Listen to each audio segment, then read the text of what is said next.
Hola, ¿cómo están? Muy buenas tardes. Gusto de saludarlos. ¿Cómo va la vida? Hola, buenas tardes, profe. Hola, hola. Saludos. Buenas Buenas, tardes, profesor. Hola, hola. buenas tardes, profesor. Buenas Hola, tardes, profe. un gusto. ¿Cómo andan bien? ¿Dentro de todo?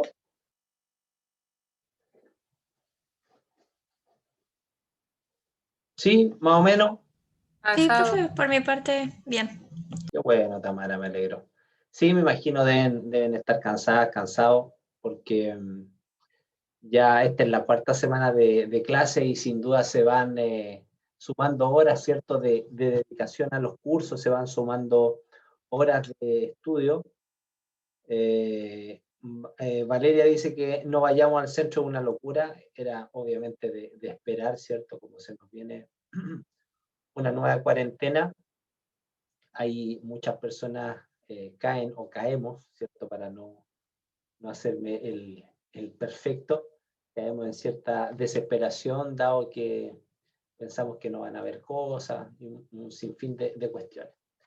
Pero bueno, sabemos que estamos en una situación especial, en una forma de vivir que no sabemos cuándo va a terminar, por lo tanto, como buen ser humano, parte de esta raza, ¿cierto? De esta especie, tenemos que tener la capacidad de adaptarnos, adecuarnos a esta situación y tratar de sobrellevar este periodo de tiempo de la mejor manera posible.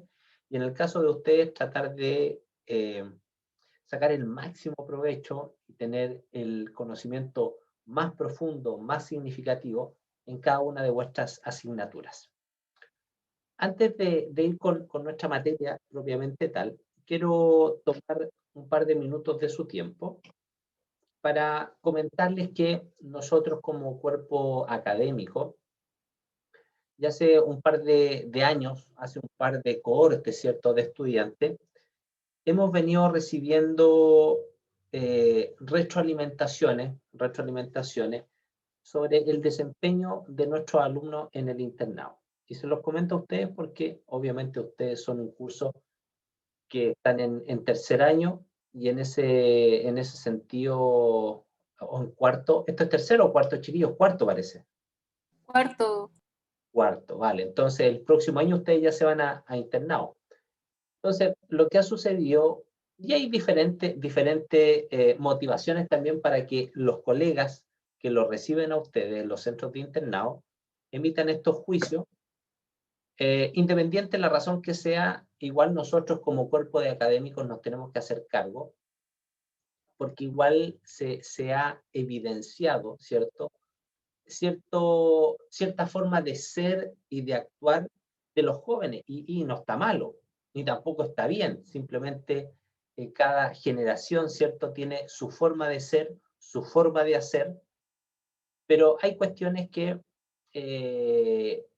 yo creo que independiente el tiempo que vivamos, hay cuestiones, hay formas de ser que hay que mantener. Y en ese sentido, ustedes son estudiantes y cuando vayan a su internado van a seguir siendo estudiantes. Y en ese contexto, nosotros hemos recibido ciertas quejas del desempeño de los alumnos y de las alumnas, que no ha sido el idóneo. Ahora bien, nosotros sabemos, somos los primeros en darnos cuenta que existen falencias que son históricas en nuestra carrera y que tienen que ver con el espacio geográfico donde estamos ubicados. Me refiero fundamentalmente a que al estar en una región pequeña, ¿cierto?, en una ciudad pequeña, los centros disponibles para formarlos a ustedes en cada una de nuestras especialidades son, son pocos. Por lo tanto, históricamente, las personas que hemos estudiado en la UTA Tecnología Médica, hemos salido al mundo laboral con una fortaleza desde el punto de vista teórico, ¿ok? Y por eso nosotros insistimos tanto en que ustedes aprendan ciertas cuestiones, porque ahí creemos que está el sello diferenciador y que les van a permitir a través de eso el poder compensar, ¿cierto?, de alguna manera esta falta en las prácticas que pueden existir. Pero da esa situación, hay un componente que es personal. hay un componente que es individual y que tiene que ver con la actitud.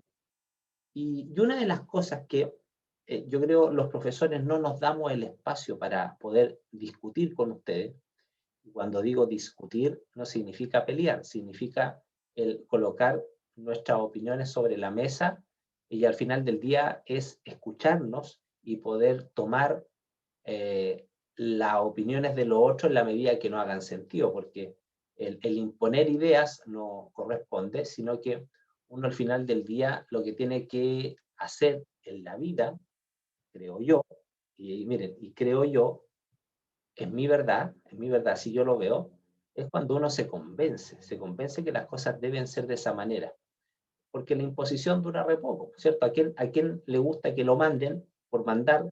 ¿A quién le gusta que le ordenen por el solo hecho de que alguien se siente, entre comillas, superior a ti? Pero el vínculo, ¿cierto?, que nosotros establecemos cuando hablo de alumno a académico, es un vínculo que tiene que ver con generar un espacio de confianza, generar una instancia en la cual no solamente nosotros le entreguemos a ustedes eh, conocimiento técnico, práctico, sino que también podamos establecer alguna discusión en torno a cuestiones que son más de forma de ser. No hablo de aspectos éticos, morales, porque al menos yo no me siento con la capacidad ética o moral de poder dictar cátedra de eso. Pero sí yo les puedo transmitir la experiencia o las experiencias que yo he tenido a lo largo de mi vida y en este vínculo que tenemos nosotros,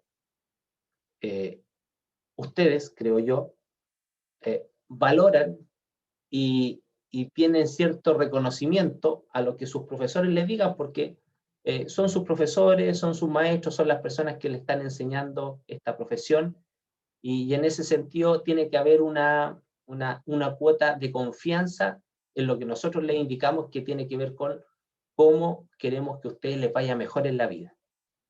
Dada esa situación, yo desde ya les quiero hacer la invitación para que cuando estén en su internado, vayan con una actitud de humildad, ¿ya? Vayan con una actitud de querer aprender, de ser una esponjita, ¿ya? Una esponjita de querer aprender mucho, mucho, mucho, mucho, sin avasallar, sin pisar a nadie, sin pegarle codo a nadie, sino que ustedes avanzar y mostrarse por ustedes mismos y para ustedes mismos.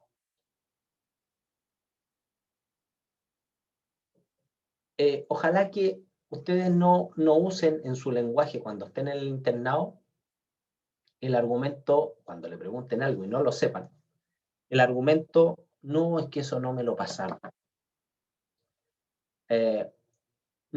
La respuesta correcta, creo yo, es no, eso no lo sé, no lo recuerdo. Pero me comprometo a que mañana, a primera hora, yo le traigo una explicación, profesor, profesora, de lo que usted me está consultando hoy día.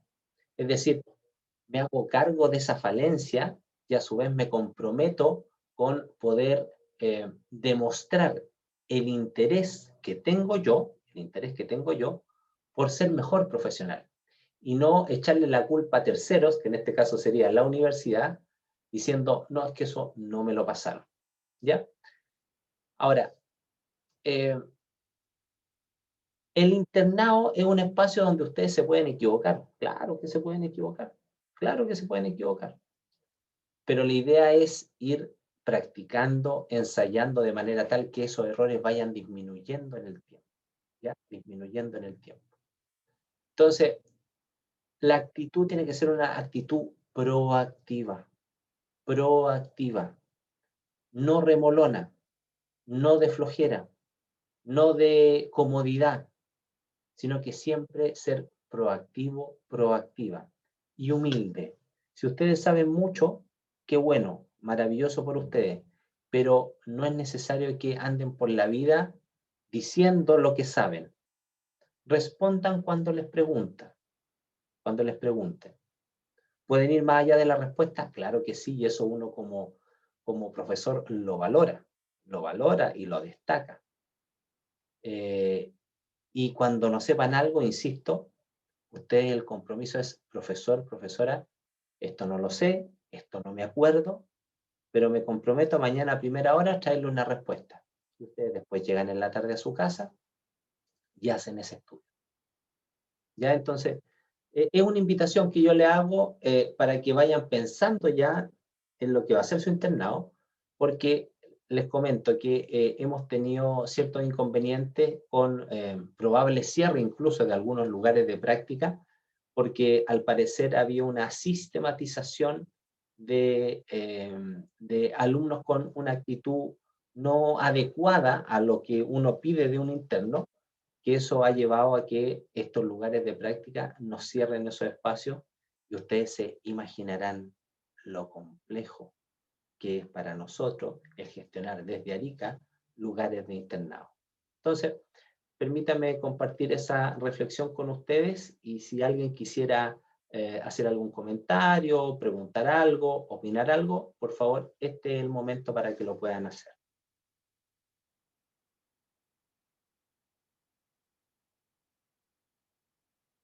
Profesor, una consulta. Adelante, Roberto. Generalmente uno cuando va al internado, los internados son como convenios con la universidad, ¿cierto? Sí, mijito. O sea, uno ya tiene como, a ver, ¿cómo decirlo? Asegurado. Ya está como sí, asegurado. seleccionado los lados donde vamos a ir, ¿cierto? Onda, si uno quiere ir a otra, no sé, una institución privada, ya no se podría, ¿cierto? No, en rigor sí se puede. Hijo, mira, lo que ustedes tienen que hacer es primero saber cuáles son los centros con los cuales la universidad tiene convenio, ¿ok? Y si ustedes tienen la posibilidad de gestionar un internado en una institución que la universidad no tenga convenio, maravilloso para nosotros porque nos ayudan a aumentar los lugares de internado. Pero no te puedes ir si no hay un convenio firmado. Y un convenio firmado, estamos hablando de mínimo entre 3 a 4 meses el tiempo de demora. ¿Ya? Por lo tanto, si usted quiere, tiene la posibilidad de irse a algún lugar, hable con la profesora Jimena Figueroa para que les cuente cuáles son los lugares de internado. Y si no es un lugar que ya tengamos nosotros convenio, usted puede hacer la autogestión, ¿ok? Pero para irse tiene que estar ese convenio oficializado. Eso es lo que te puedo comentar, Roberto. ¿Alguien quiere hacer algún comentario adicional, alguna pregunta, alguna cosa? Profesor, yo. Hola. Adelante, hija. Hola, hija. ¿Qué tal, Elizabeth? Bien, gracias a Dios. Qué bueno. Cuéntame. Le quería consultar cuáles centros se cerraron. Bueno, el detalle no lo sé, te mentiría, el detalle no lo sé. Pero una situación que se nos informó a través de la jefatura de carrera la semana pasada y es menester nuestro, obviamente, el socializar esto. Y yo en lo particular, con todos los grupos cursos que tengo, lo estoy planteando, por eso se lo estoy hoy día contando a ustedes. Ya. Ya, profesor, gracias.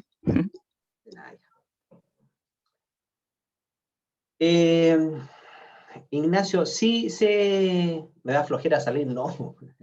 No, lo que pasa es que se han dado situaciones especiales, ¿cierto? Alumnos, alumnas que han tenido problemas familiares, por ejemplo, un par de chicas que ahora son colegas que han estado embarazadas y que no se han podido ir de la región. No, en el extranjero no se puede realizar, no hay convenios internacionales y tampoco está validado el que nos vayamos al extranjero. Alguien preguntaba por si lo podíamos hacer en Tacna. ¿Algún otro comentario? ¿Consulta?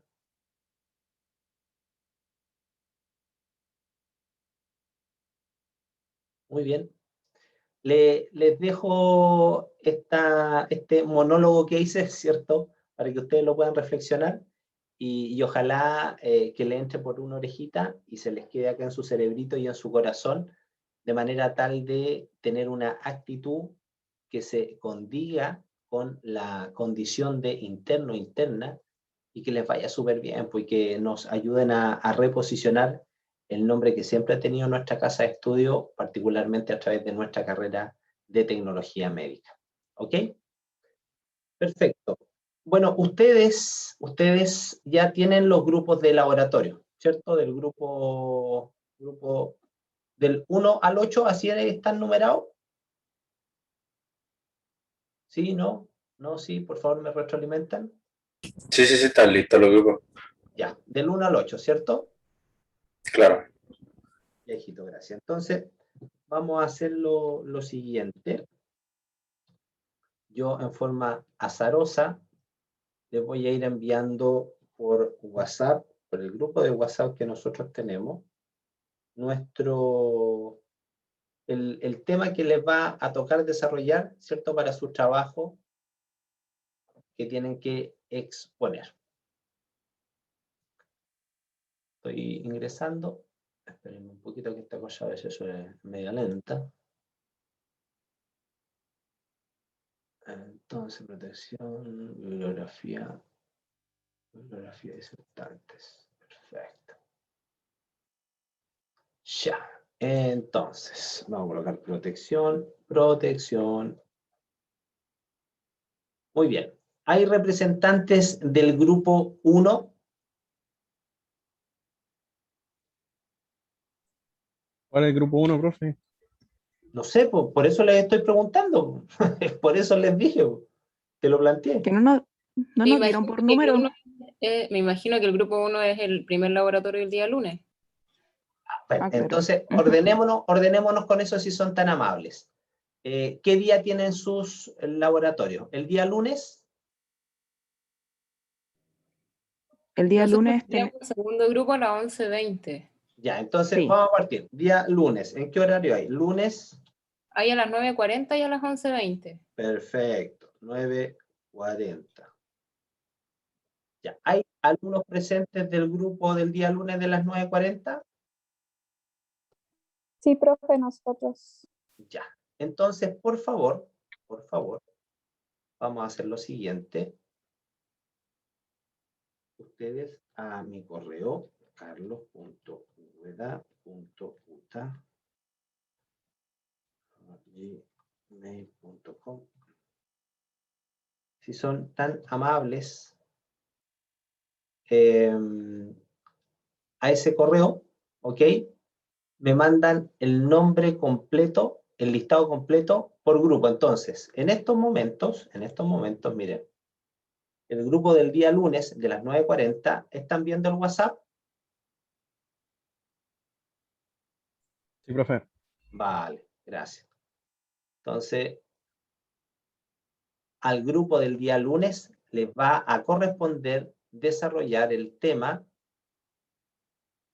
de niveles de referencia. ¿Se entiende? Ahí está el tema. Ahí está el texto base que ustedes tienen que usar para preparar su exposición. ¿Ok?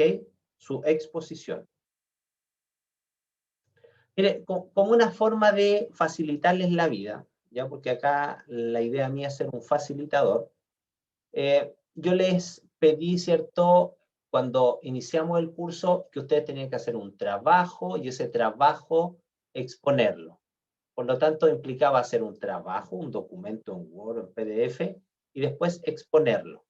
Pero desde el punto de vista, de la facilitación, ¿cierto?, y de que puedan ocupar sus tiempos también en la otra asignatura, no va a ser necesario que me entreguen un informe escrito. ¿Se entiende? No hay informe acá, no hay informe. Lo que tienen que hacer sí es preparar su presentación oral. ¿Vale? Y lo que tienen que enviarme son 3 preguntas con 3 respuestas en torno a vuestro tema desarrollado. Repito, no hay informe escrito. Tienen que ustedes preparar su presentación PPT. Les voy a mandar obviamente las rúbricas. Y tienen que enviarme 3 preguntas con 3 respuestas sobre lo más relevante que ustedes consideren del tema que están desarrollando. ¿Se entiende? Sí, profesor. Maravilloso. Perfecto. Entonces, después tenemos el grupo del día lunes a las 11:20. Según lo que Sí, ustedes me profe. habían dicho. El alumno parece que quiere entrar a la clase. Un alumno irresponsable. A ver, ¿Lo vio, no? pero ¿hay personas el lunes a las 11:20? Sí, profesor, sí, ahí está el grupo presente. Vale, entonces, Sí. ese grupo tiene que exponer este segundo tema. Ellos sobre niveles referenciales. El otro grupo, al tiro les digo. Denme un segundito.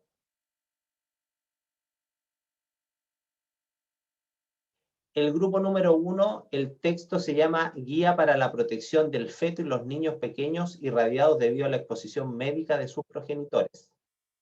Ese es el primer grupo. El segundo grupo habla sobre guía sobre niveles de referencia para diagnóstico en las exposiciones médicas. Perfecto. El día lunes, ¿hay más grupos de laboratorio? Creo que no, profesor. No, martes.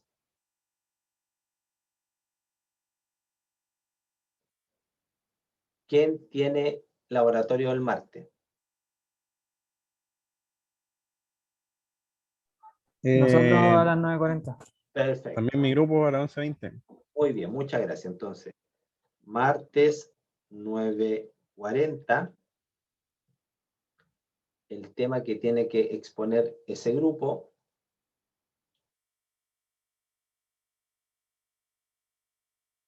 se llama Guía de Seguridad 7.5, actuaciones a seguir en el caso de personas que hayan sufrido un accidente radiológico.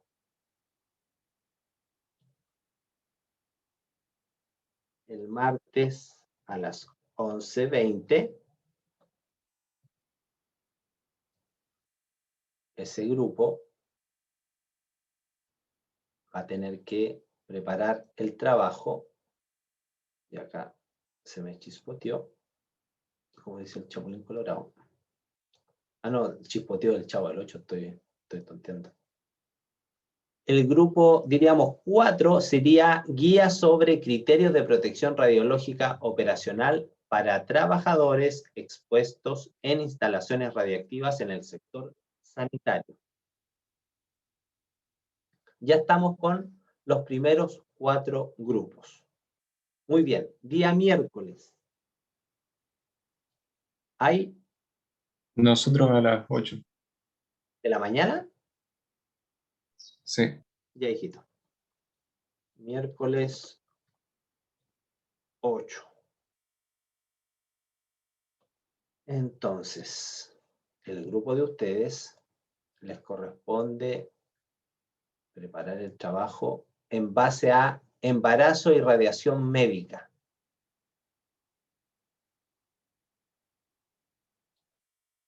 El día miércoles, ¿hay más grupos? Sí, profe. ¿A qué hora, Nosotras a hijita? las 9:40. Perfecto, 9:40.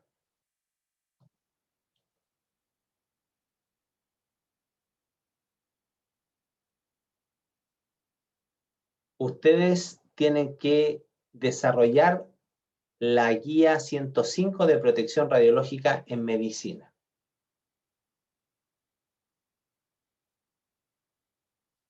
Después, el día miércoles, ¿hay algún otro grupo?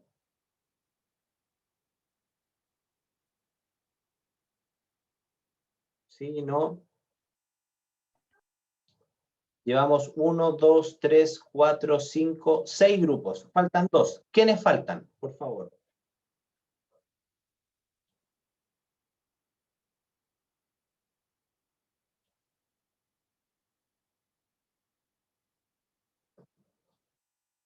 ¿No hay más grupos? ¿No eran 8 grupos?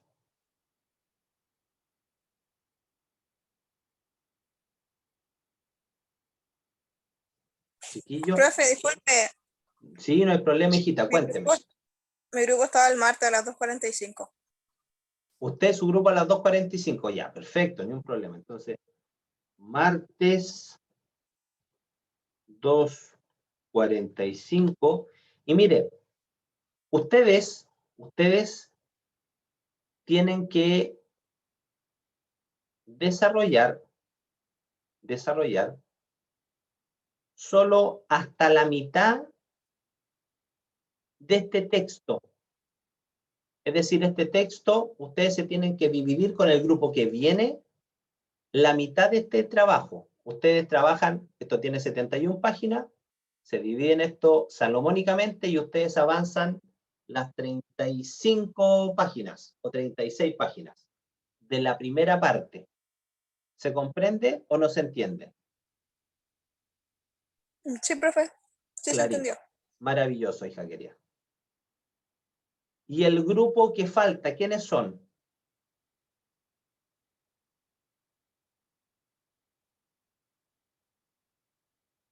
Chiquillos, el grupo que falta, ¿quiénes son?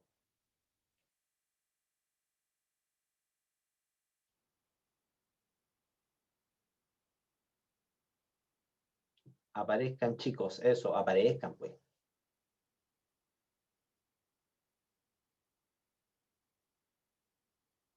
Ya, no hay problema. Y vamos a colocar acá grupo 8 faltante tiene que hacer la otra mitad de este mismo documento que recién subimos, ¿ok?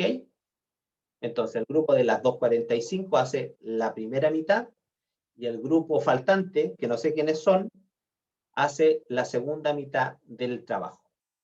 Ahora, lo que yo les estoy dando es la base, ¿ok? Yo espero que en la presentación ustedes incorporen otras referencias en torno al tema. Tienen que hacer un trabajo de investigación. Busquen en internet, busquen. Cada uno de estos trabajos a su vez tiene referencias, por lo tanto, oculten esas referencias de manera tal de saber lo que está pasando. Duda, consulta, inquietud, por favor, este es el momento, permiso.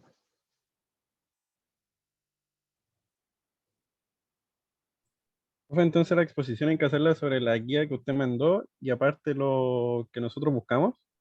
Exacto. El tema es la guía, ¿cierto? El documento. Ese es el título. Y eso es lo que tienen que desarrollar.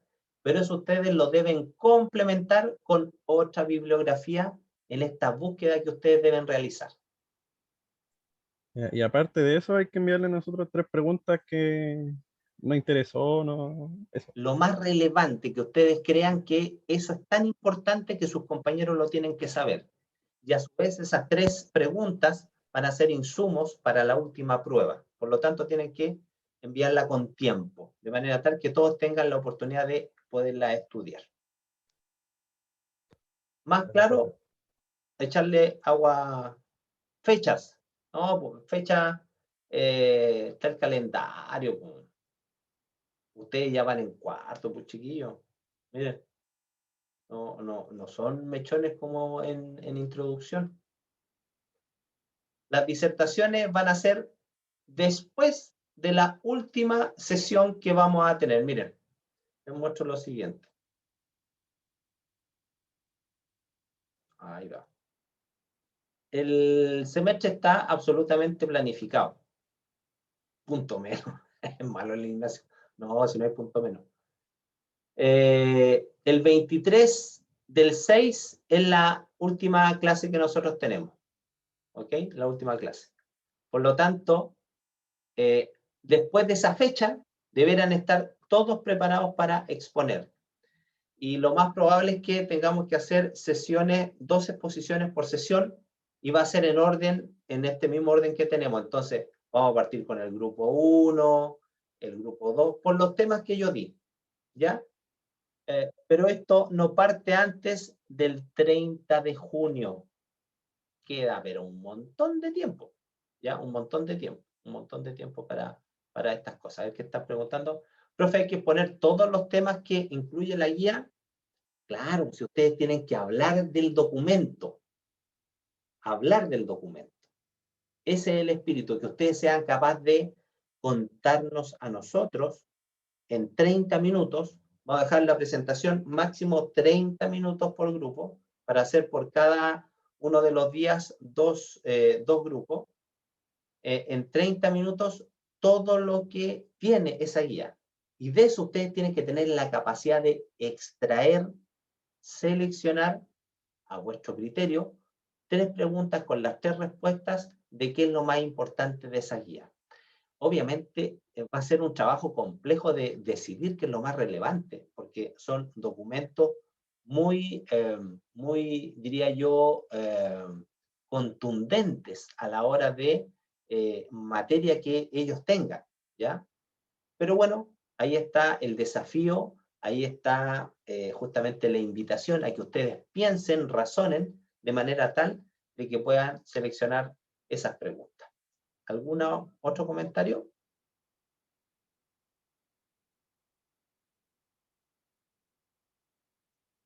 ¿Estamos? Estamos, muy bien. Ya mis queridas y mis queridos alumnos. Vamos a conversar entonces ahora el tema que nos convoca, que a todo esto es la última materia antes de la primera evaluación. Porque si ustedes recuerdan, nosotros tenemos todo planificado de manera tal que la próxima semana tienen receso, tienen descanso, pero al miércoles siguiente vamos a tener nuestra evaluación, ¿cierto?, de esa materia, acá por eLearn. Así que vamos a cruzar los dedos para que eLearn no se nos caiga. A todo esto, ¿cómo ha sido la experiencia con eLearn en otra prueba? ¿Cómo han estado?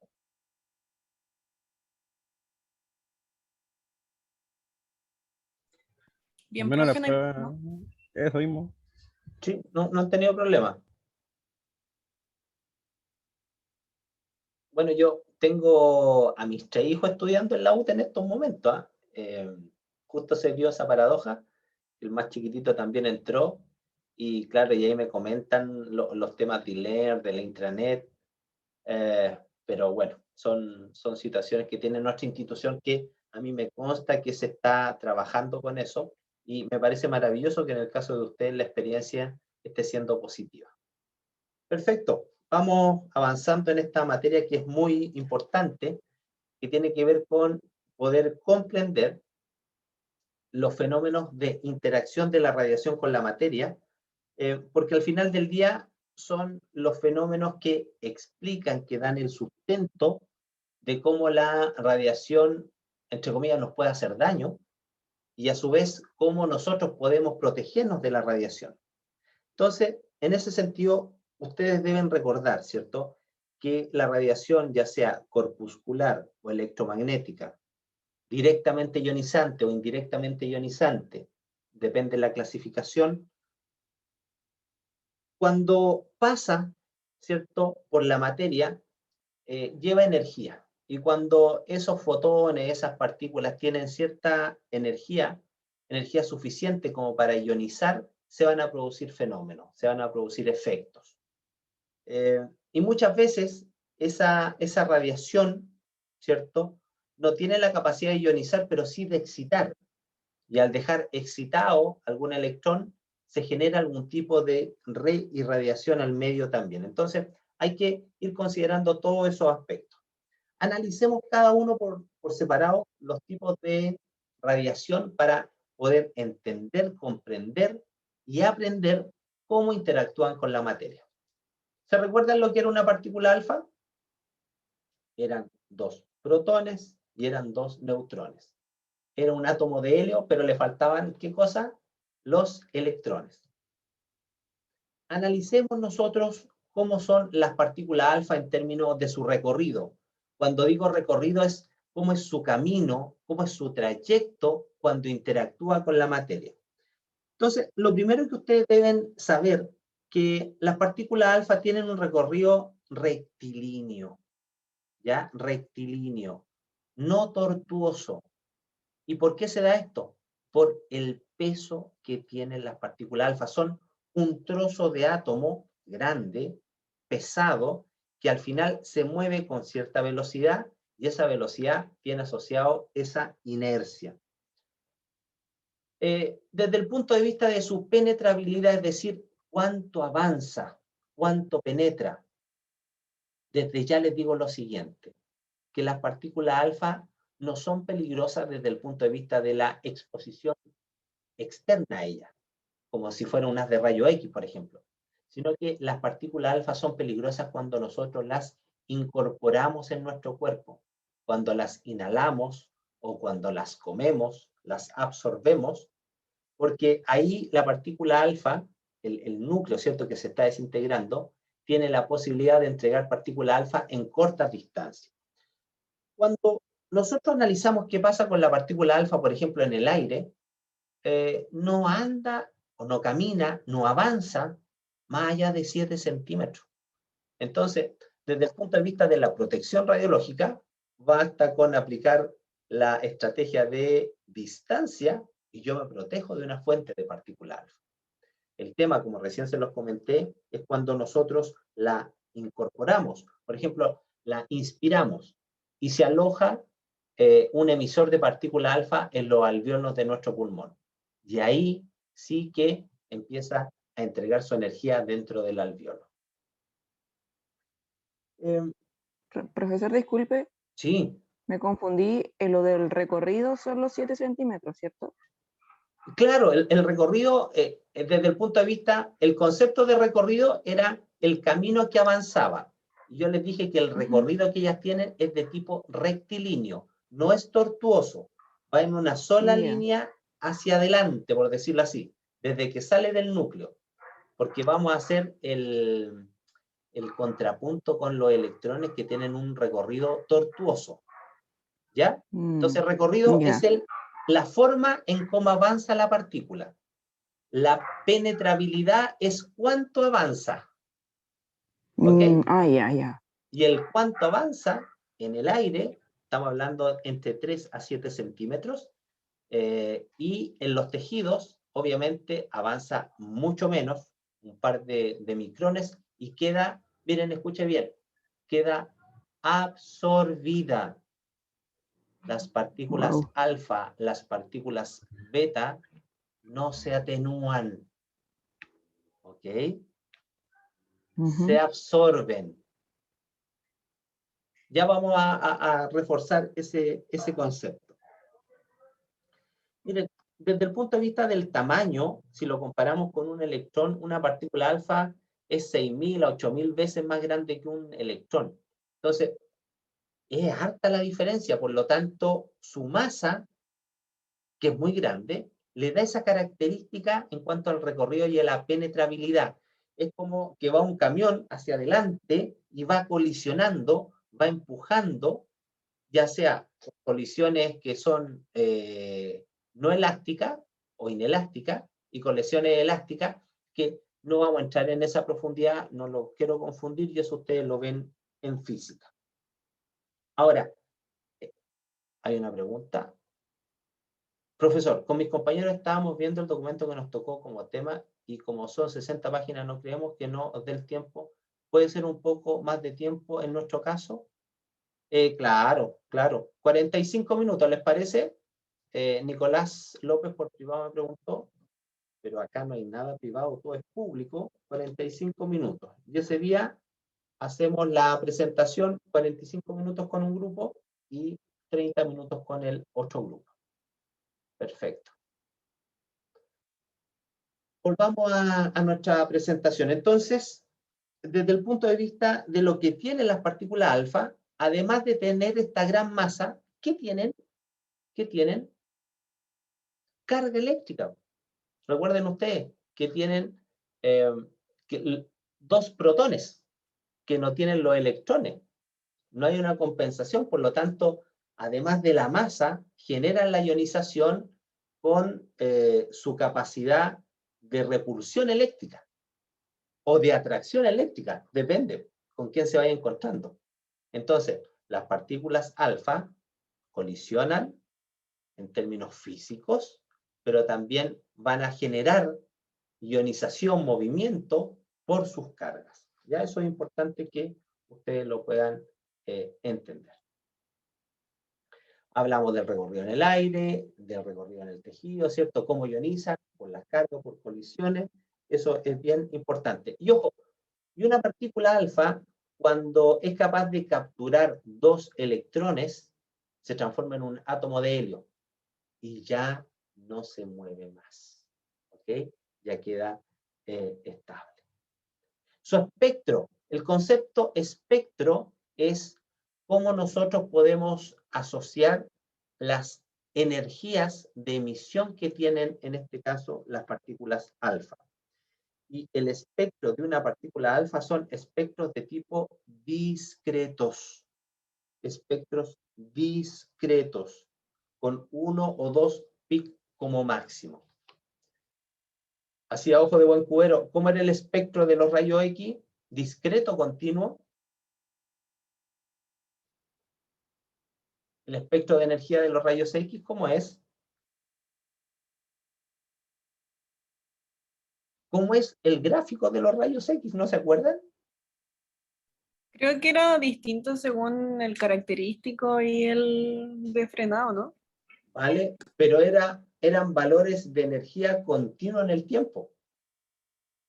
No eran valores únicos. Es continuo. En cambio, la partícula alfa tiene un espectro de tipo discreto. Miren, hablemos de este concepto que es bien interesante, que tiene que ver con el alcance. El concepto alcance, como ustedes lo pueden deducir, ¿cierto? El alcance es hasta dónde llega una partícula alfa. Eso es el alcance. O el espesor necesario para detener una partícula alfa. Como ustedes lo quieran ver. Hay una fórmula, ¿cierto?, para calcular el alcance de la partícula alfa. No lo vamos a ver, simplemente se los nombro. ¿Cuál sería el alcance de una partícula alfa en un sólido? Sería esta constante por RA, que RA sería el alcance en el aire, ¿cierto?, que es conocido por la raíz de A, que en el caso de A es número másico, dividido por la densidad.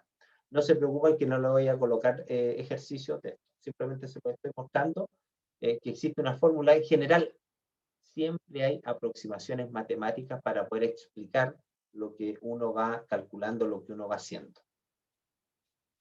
Hablemos del concepto de ionización específica. Mira, este concepto de ionización específica es explicado a través de esta curva que se llama curva de Bragg. B-R-A-G-G. Bragg. ¿Ok? Y en el fondo esta ionización específica nos va a indicar la cantidad de pares de iones que va a ser capaz de generar una partícula alfa. Y en este caso, si ustedes se fijan, una partícula alfa puede generar, en este caso, hasta 70.000 pares de iones. Y cuando genera esa cantidad de pares de iones, hace un recorrido. Y ese recorrido se supone que la partícula se detuvo. Por lo tanto, ese sería el alcance. Es decir, la partícula alfa va a entregar la mayor cantidad de ionizaciones en el punto final del alcance. ¿Ok? En el punto final del alcance. Entonces, desde el punto de vista práctico, una partícula que tenga una ionización específica, es decir, cantidad de ionizaciones por centímetro recorrido, mientras más alta sea la ionización específica, más dañina es la radiación, porque en ese recorrido es capaz de generar más ionizaciones. Y ahí hay diferencias, ¿por cierto? Como es la ionización específica de las partículas alfa con las partículas beta, por ejemplo. Pero el concepto de ionización específica. ¿Alguna duda, alguna consulta, comentario hasta el momento? ¿Vamos bien? Profesor, ¿cómo se llamaba esa curva? De Bragg, porque hubo un señor de apellido Bragg que la describió, y ustedes saben que cuando uno propone algo, generalmente tu nombre o tu apellido es el que queda registrado. B-R-A-G-G. Bragg, así, exactamente. Correcto, Elizabeth, muchas gracias. Miren, el alcance, ¿cierto? Hasta donde pueden avanzar las partículas alfa, están dadas fundamentalmente por la energía que tengan las partículas alfa. Y acá hay varios ejemplos que yo se los voy a nombrar. Por ejemplo, el torio 232 tiene una energía de 4 megaelectronvolt y tiene un recorrido en el aire, es decir, este valor, de 2,5 centímetros. El plutonio 239, que tiene una energía de 5,1 MeV, tiene un alcance en el aire, ¿cierto?, de 3,6 centímetros. Y el concepto de poder de frenado es muy importante como concepto en protección radiológica, porque el poder de frenado en el fondo es la razón de los alcances que va a tener una partícula alfa en el aire y en un medio. Por lo tanto, si ustedes hacen un despeje de fórmula, miren, nosotros sabiendo el poder de frenado y el alcance en el aire, podemos predecir cuál va a ser el alcance en un sólido. Entonces, si yo les planteara, no sé, miren, el siguiente ejemplo. ¿Cuánto espesor de papel me protege de las partículas alfa? ¿Cuánto espesor de papel me protege de las partículas alfa? Sabiendo, por ejemplo, que el poder de frenado del papel es 1000. Y en el caso del recorrido en el aire de esas partículas alfa es 5 centímetros. Entonces, yo tendría, fíjense acá, 1000, acá tendría 5, para despejar la incógnita. ¡Ay! Para despejar la incógnita, subo la incógnita. Quedarían 5000. Este lo bajo, y sería 5 dividido en 1000, ¿cuánto es? 5 dividido en 1000, ¿cuánto es? Ah, verdad que lindo. 5 por 10 elevado a la menos 3. Perfecto, es decir, 0,005 centímetros de papel. Con una hoja de papel yo detengo las partículas alfa. ¿Vale? Entonces, diferentes elementos tienen poderes de frenado distintos. El plomo tiene un poder de frenado de 5000. De 5000. Y así cada elemento va a tener diferente capacidad. Entonces, los poderes de frenado, que son las razones de los alcances, ¿cierto? Las razones de los alcances de las partículas alfa en el aire y en los medios, es un valor, un número que uno debe manejar desde el punto de vista de la protección radiológica. Ahora hagamos el mismo ejercicio que recién hicimos con la partícula alfa con nuestras partículas beta.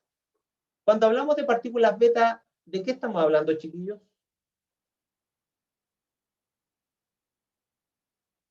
De los electrones y los positrones, ¿por cierto?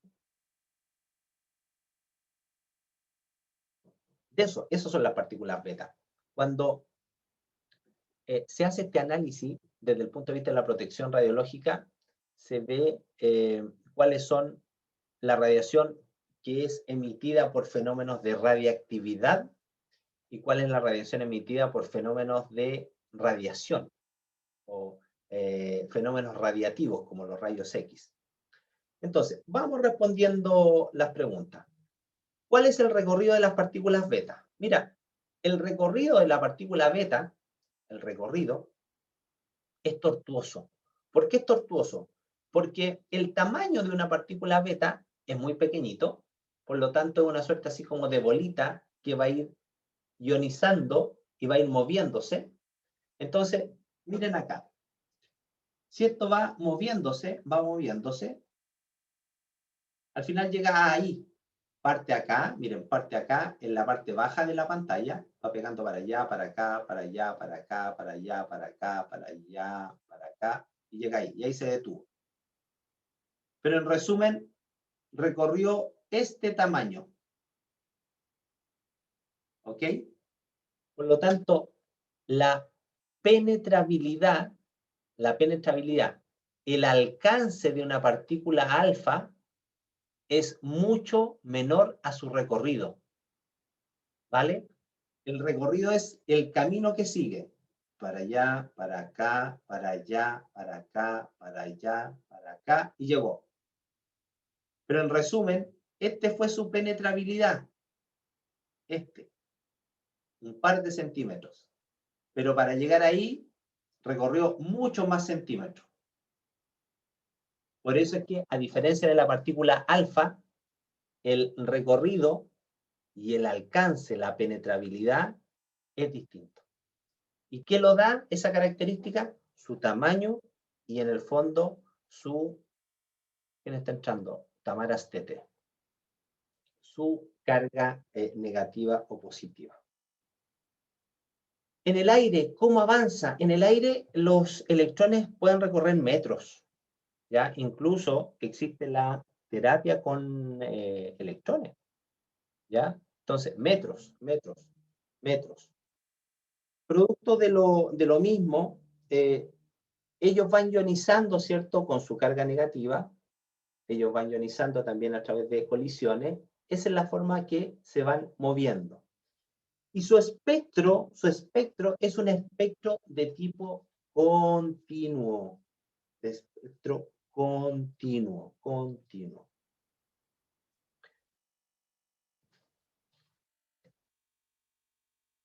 ¿Duda, consulta con respecto a los electrones?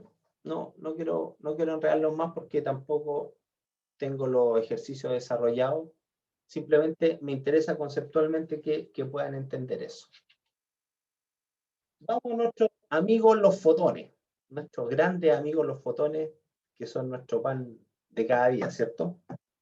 A ver, la interacción de la radiación de los fotones con la materia es una cuestión bastante especial, ya bastante especial, porque nosotros lo que tenemos siempre va a ser un número de fotones que va a incidir en algo, que va a interactuar con este material, y vamos a colocar un punto donde vamos a colectar los fotones que llegan después de atravesar este espesor, pero siempre en este punto van a llegar menos fotones. ¿Por qué? Porque parte de estos fotones son absorbidos, desaparecen en este espesor, y otros son dispersados por este espesor y cambian de dirección, por lo tanto no son colectados en este punto. Y ahí está el concepto de atenuación, que es la absorción, es decir, desaparece, se transfiere esa energía al medio, y la dispersión, que significa que esos fotones primarios interactuaron y cambiaron de dirección, y en mi contabilizador, en mi cámara de ionización que yo coloco al otro extremo, no son colectados. Por lo tanto, tengo una disminución de los fotones. Entonces, la partícula alfa y los electrones son absorbidos. No son atenuados. En cambio, los rayos X, los rayos gamma, las ondas electromagnéticas ionizantes son atenuadas a través de dos fenómenos que son la absorción, y ya vamos a comentar los procesos que hablan de absorción, y la dispersión. Acá hay un esquemita que es bastante claro de entender, ¿cierto?, lo que pasa con este N inicial o intensidad inicial de fotones, ¿cierto? Que interactúa con un elemento donde parte de esos fotones son absorbidos, otra parte son dispersados y finalmente hay una disminución en ese número de fotones. Disminución. Y miren, y al igual que lo que vimos la semana pasada, al igual que el fenómeno radiactivo, la atenuación de la radiación electromagnética tiene un comportamiento exponencial, igual a lo que eran los fenómenos de actividad. Por lo tanto, utilizamos para poder predecir el número de fotones que emerge a través de una fórmula que es similar a la de la actividad, del decaimiento radiactivo. Shakira está entrando. Por lo tanto, el número final de fotones que va a estar en esta posición va a ser igual al número inicial por el logaritmo natural ¿de qué cosa? De menos mu. ¿Qué es el mu? Es el coeficiente de atenuación lineal.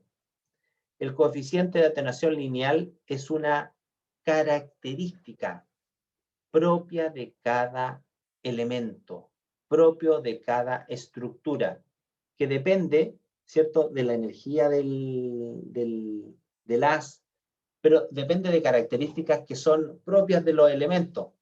El Z, la densidad. Y el coeficiente de atenuación lineal, chiquillo, ustedes lo tienen que entender también como una proporción de fotones removidos. También lo pueden entender de esa manera.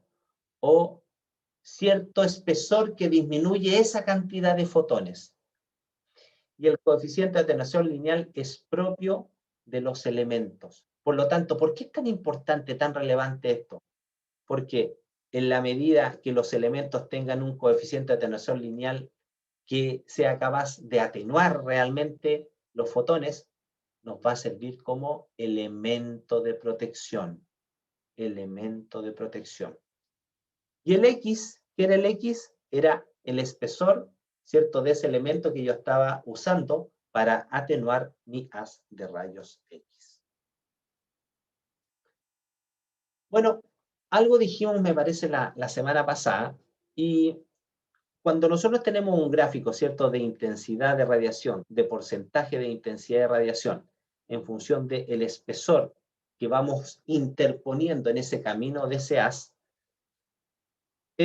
nosotros podemos hacer una estimación de cuál es el espesor necesario para un haz de rayos X monoenergético capaz de disminuir la intensidad de la radiación a la mitad. Miren, ese espesor se conoce como capa M reductora o HBL, ¿ok? Capa M reductora. Y si yo soy capaz de interponer un espesor similar posterior a él, como el haz es monoenergético, voy a ser capaz de volver a disminuir en un 50% ese haz de fotones. ¿Ya? Acá hay una pregunta. Voy. Profesor, pero el haz de rayo X no es polienergético. Correcto. Perfecto. Y acá le tengo la explicación. Pero nosotros trabajamos con un haz polienergético, como bien dijo ahí el compañero o compañera. ¿Quién fue el que preguntó? Compañero. Y cuando nosotros tenemos un haz polienergético, cuando nosotros vamos, ¿cierto?, atenuando este haz, va disminuyendo la curva, ¿cierto? Porque acá están quedando atenuados todos estos fotones. Pero si ustedes se fijan, miren, acá tenemos este valor, acá tenemos este valor, la parte central, esta parte central, esta parte central, Y para que no se pierdan, estos gráficos es intensidad, número de fotones por la longitud de onda. Y ustedes saben que los fotones, mientras menor longitud de onda tengan, son más energéticos. Por lo tanto, yo voy disminuyendo la intensidad de los fotones X en la medida que voy filtrando, disminuyo el número, pero ¿qué pasa con la energía? ¿Aumenta o disminuye? ¿O se mantiene igual? A ver, ¿qué dicen por acá? Aumenta, correcto, aumenta. Ojo, no es que se creen nuevos fotones, ¿ah? No vayan a pensar eso erróneamente. Lo que sucede es que simplemente los fotones que van quedando son de mayor energía. Y por eso es que uno dice que el haz es más energético. Entonces, en este caso, yo lo que debiera hacer es necesariamente tener que ir aumentando ese espesor de capa mi reductora en la medida que quiero seguir disminuyendo ese 50%. Porque claro, yo encontré acá que con un espesor de 0,5 milímetros era capaz de disminuir el 50% de este haz polienergético. Pero si yo volviera a colocar otro 0,5, es decir, un milímetro completo, me doy cuenta que no me disminuye el 50%. Claro, pues sí, un haz polienergético. Todos los fotones que salen no son de la misma energía, sino que los que van emergiendo, en este caso en particular, tienen mayor energía. Por lo tanto, para compensar aquello, tengo que aumentar esa capa de mi reductora. Y la segunda capa de mi reductora es de un espesor mayor. Y así sucesivamente. ¿Consulta? Profesor, Sí, hijita. sí, en la diapositiva que aparece en la fórmula, allí sí dice el haz monoenergético, pero como comentaba nuestro compañero, el haz de rayo X es polienergético. Entonces, dice que la fórmula se puede aplicar siempre y cuando los haz sean monoenergéticos. Monoenergético, absoluta. Colimado, pero, hay varios requisitos. Lo que claro, sucede es que... ¿cómo se obtienen estos haces? No, pero lo que hay que entender es lo siguiente, y este es el mensaje. La capa M reductora es el espesor necesario para disminuir la intensidad de la radiación a la mitad. Ese es el mensaje. ¿Ya? Si ustedes quieren disminuir en un haz que es polienergético como el nuestro a la mitad, la segunda capa M reductora tiene que ser de mayor espesor. Eso está claro. Y ahí no se tienen que perder. En el laboratorio, lo que uno hacía es, para cumplir esto, se ve acá, ¿cierto? Se ve el orificio que hago, ¿vale?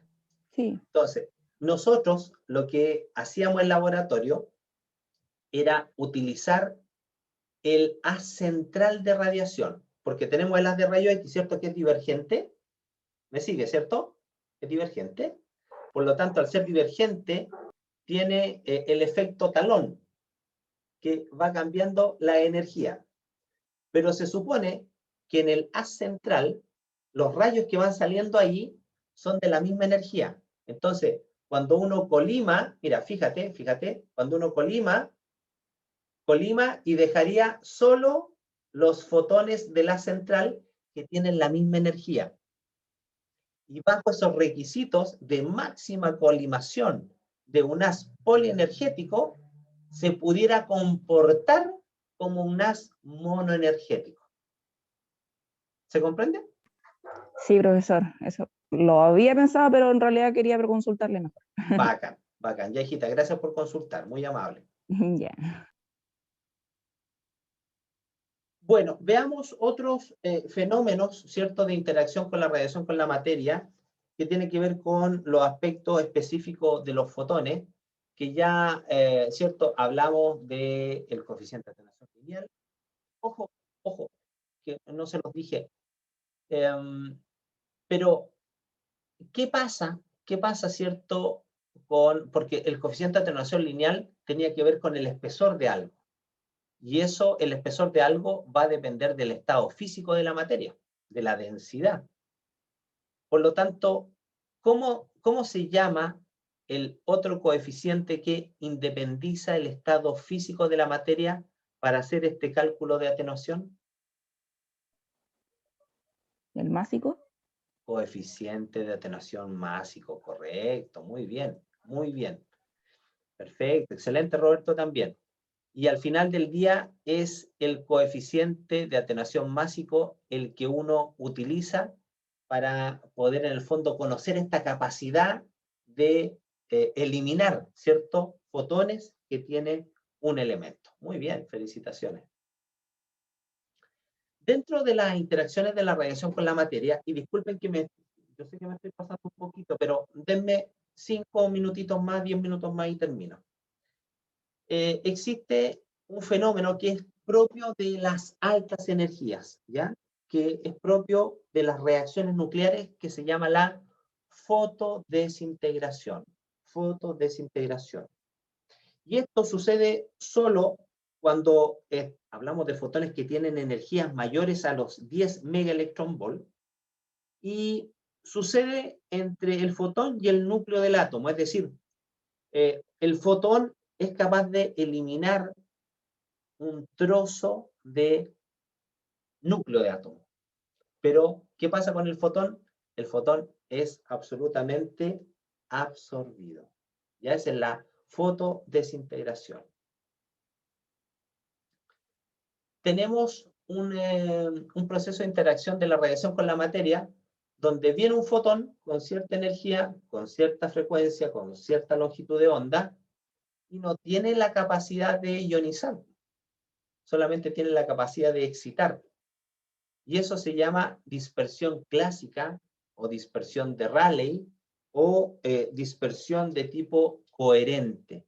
Y ahí lo único que hay es un pequeño cambio de dirección del fotón, en este caso emergente. Esto se da con energías bajas, y en ese contexto, desde el punto de vista de la protección radiológica, si ustedes se fijan, no hay ninguna pérdida ni absorción de la energía, sino que hay una reirradiación de un fotón que excita a un electrón y cambia simplemente levemente de dirección, porque si cambiara mucho de dirección, significa que algo ha pasado en su energía. Y acá entramos ya al proceso de interacción de la radiación con la materia, que es importante desde el punto de vista de la protección radiológica, porque esta es la verdadera absorción de la radiación. Acá lo que nosotros tenemos, ¿cierto?, en el efecto fotoeléctrico, es la desaparición, la absorción de un fotón X que es capaz de generar un fotoelectrón, es capaz de generar la emisión de un fotón. ¿Por qué? Porque el fotón incidente tiene la capacidad de poder arrancar un electrón de las capas más internas y entregarle energía cinética. Pero el fotón original ya desapareció. Se fue. Se absorbió. No está más.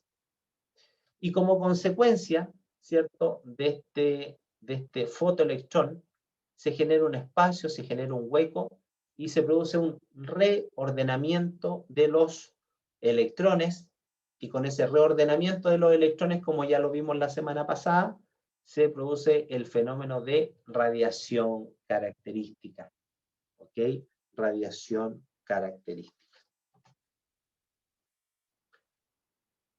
Acá tenemos el efecto Compton, y el efecto Compton es el que explica en radiodiagnóstico el fenómeno de dispersión. Acá tenemos nuevamente un fotón X, ¿cierto? Un fotón gamma, da lo mismo, que interactúa ahora con electrones de las capas más externas. Donde le entrega, ¿cierto?, a ese electrón la energía necesaria para arrancarlo y que se mueva. Pero a su vez, en ese fotón incidente, le quedó algo de energía y esa energía le sirve para seguir su trayecto, pero hay un cambio importante en la dirección de ese fotón y por eso es que uno habla de un fotón disperso. Esto es lo que se llama radiación secundaria.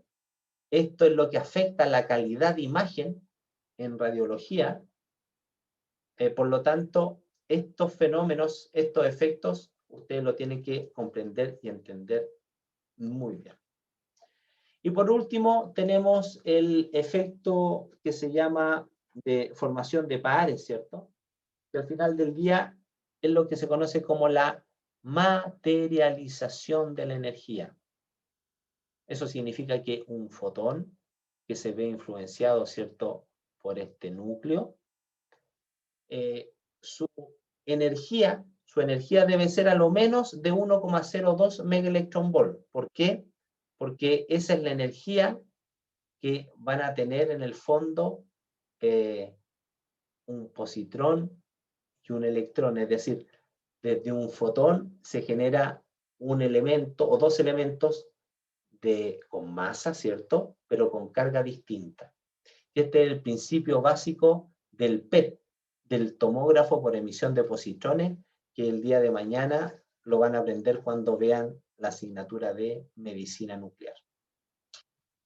Miren, este cuadro es bien interesante, porque a nosotros que nos movemos en el ámbito del radiodiagnóstico, fundamentalmente vamos a estar expuestos a dos procesos de interacción de la radiación con la materia, es decir, nuestros pacientes.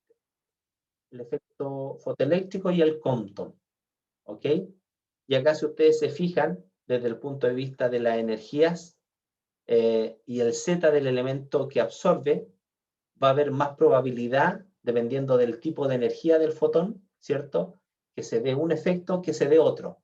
Pero lo relevante, lo importante y lo que ustedes tienen que aprender es que la verdadera absorción lo da el efecto fotoeléctrico y la dispersión lo da el efecto Compton. ¿Ya? Estamos okidoki entonces con toda la materia pasadilla para la prueba. Así que alguna consulta, alguna duda. Obviamente esto no termina acá, hay mucho más, ustedes pueden seguir leyendo, me pueden seguir consultando, no hay inconveniente alguno. La prueba va a ser de alternativa, ya les dije, alternativa, cuatro opciones, ¿cierto?, por pregunta, lo vamos a hacer a través de eLearn. Y eso es lo que les puedo comentar. No sé si ustedes tienen alguna consulta. Adelante.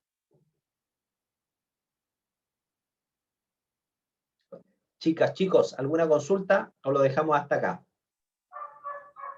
No, profesor. ¿Estamos? ¿Estamos entonces?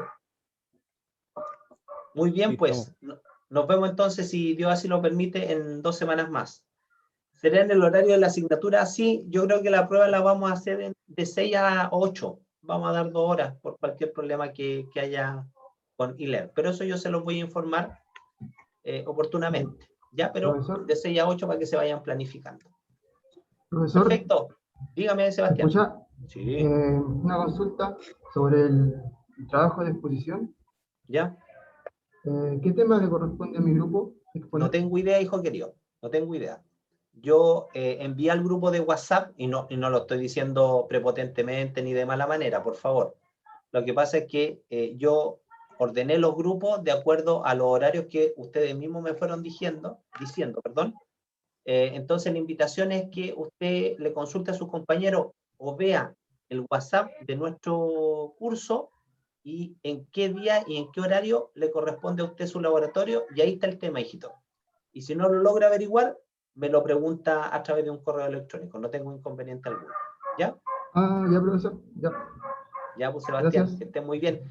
Ojo, pestaña y ceja, acuérdense, a mi correo electrónico tienen que enviarme el grupo, el nombre completo de su grupo, para yo tenerlo registrado también. Ya, no las entretengo ni los entretengo más. Que estén muy bien, cuídense mucho. Mañana parte la cuarentena, lamentablemente, pero hay que cuidarse. Abrazo, cuídense. Chao, profe. Chao, chao. Chao, profe.